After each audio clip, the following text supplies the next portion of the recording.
Hello, everybody. It's George from Ireland. So I'm speaking now about the Battle of Bakhmut, which has been going on since August. So here we are, 7 months or so in, and the Russians are going forward just meters a day, and they put so much in that.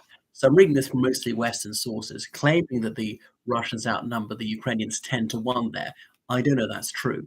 A lot of the Russians are Wagner group fighters, and I say Russian, some of them actually not Russian citizens.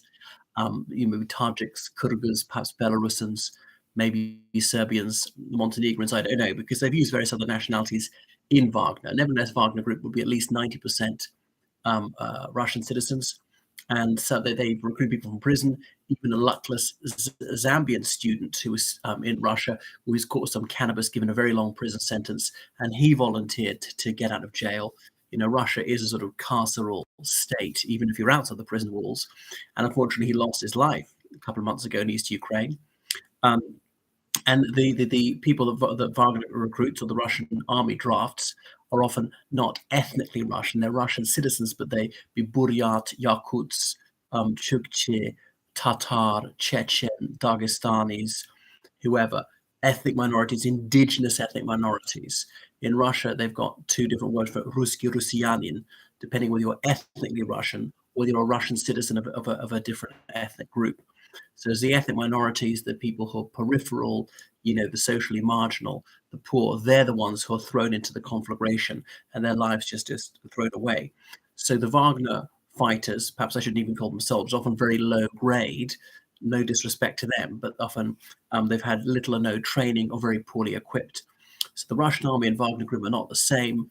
And then the head of Wagner Group, Yevgeny Prigozhin, Putin's chef, is openly lacerating the Russian army's top brass for cutting him off, the Minister of Defense not answering his phone calls, and his men are very short of ammunition.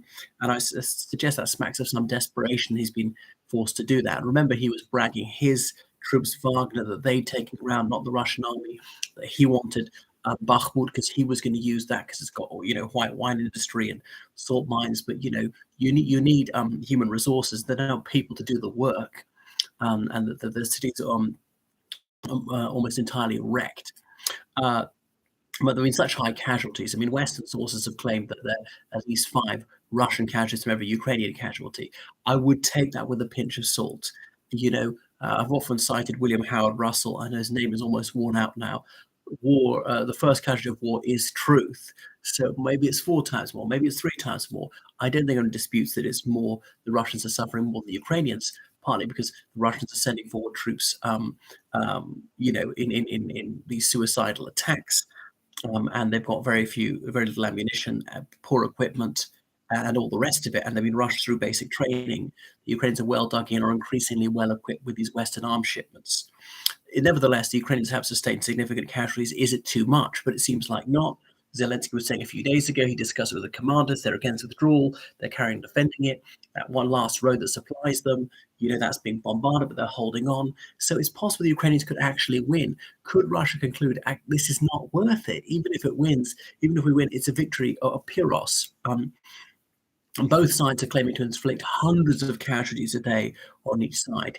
And of course, I don't believe these inflated figures. There'll be something like that saying, the Ukrainians saying we inflicted 500 casualties on the Russians today, Russians saying we inflicted 400 casualties on the Ukrainians today. And obviously, these could only be estimates, but I would think that they massage them rather roughly upwards. So I would think it's a dividend of that, not the whole thing. Anyway, so it seems that the Russians won't back down, and Putin doesn't back down and doesn't retreat, even when that would be the wise decision to do. He's only ever doubled down. But there's a possibility he'll change his mind. He did withdraw from Kherson. It was General Sergei Surovikin who convinced him to do so. I think actually the right move to evacuate the city rather than be cut off and have up to 30,000 troops forced to capitulate. What a calamity that would be. And that would be about 1/7 of all the Russian troops in Ukraine, as well as quite a lot of equipment would have been handed over. So that would be more of a shattering blow to Russian morale than this. So there is a slim chance that Russia actually will withdraw. And remember in February, Yevgeny Prigozhin was saying they were going to take the city by the end of by the end of April. He's twice announced they've already taken it. Now he says, well, we're fighting in the streets and we're within a kilometer of the main administrative building. The Ukrainians could counterattack that, push them back. Why are the Ukrainians bothering to hang on? Because Zelensky's publicly said that, which then makes it more difficult to back down and pull out yourself. Um, they might see it as a Verdun. They've sucked the Russians into a battle the Russians feel obliged to win, and they can just bleed the Russians white. Um, Even though it's actually not that important, it buys them time for more Western armaments to arrive, more of their troops to be trained in Western countries, particularly the United Kingdom, Spain, France, elsewhere. Not just by instructors in those countries, by Canadian, Swedish, Norwegian instructors, New Zealand instructors are also in the United Kingdom, for instance, training Ukrainian troops. And waiting for the ground to dry out towards the end of April, where they can begin their spring offensive with the Leopard 2 tanks of Germany, the Challenger 2 tanks, even some of those Abrams, American tanks, but they probably won't be there till towards the end of this year.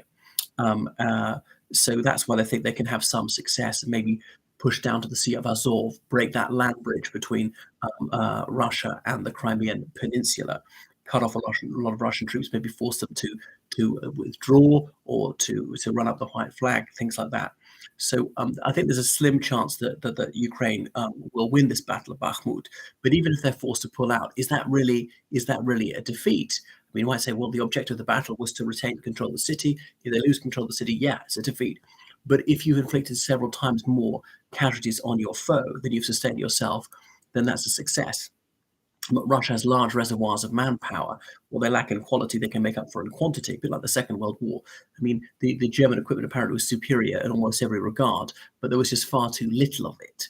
Sometimes it was too precious, couldn't withstand extreme heat, extreme cold, thick mud or deep water or whatever. Was the Russian equipment, though it was second rate, it was actually usable.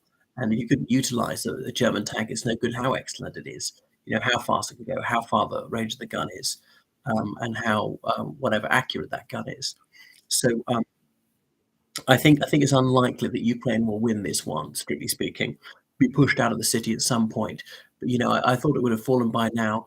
But the Ukrainians, they've always pleasantly surprised their admirers by hanging on longer than anyone thought possible, like at Mariupol. And as nearer draws the time when Russia concludes it's just not worth it. There are these NATO estimates of 200,000 Russian casualties, and maybe they're an overestimate, but I think probably not by very much.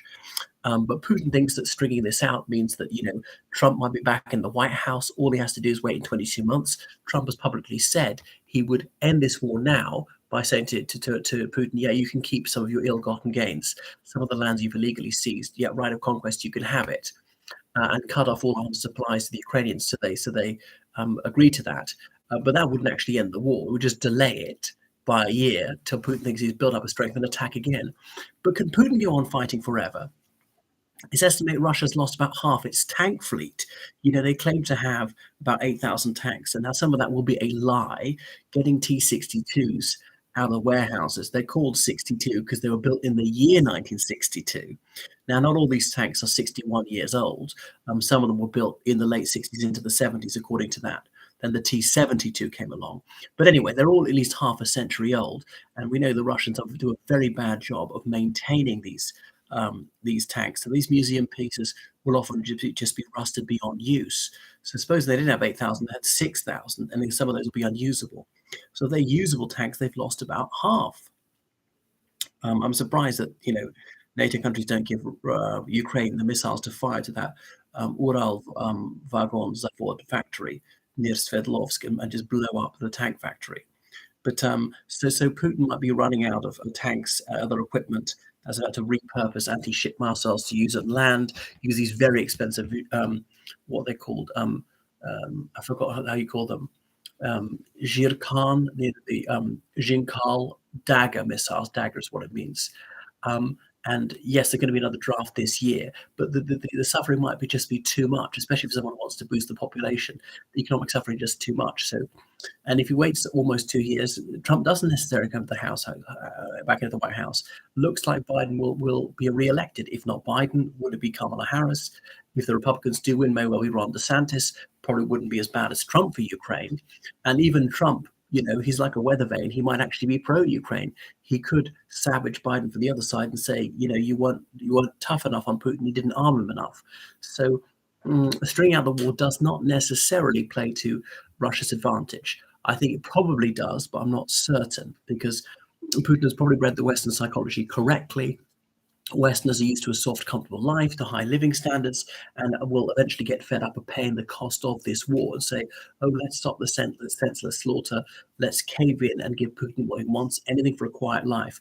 But of course, appeasing Russia is what Western countries have been doing for decades, since the end of the Soviet Union, looking the other way about Moldova, looking the other way about Georgia, looking the other way largely about all these gas attacks in Syria, these assassinations all around the world, the malign activities of Wagner Group supporting terrorists in Libya, and on and on and on, breaking UN sanctions against North Korea, um, and so forth.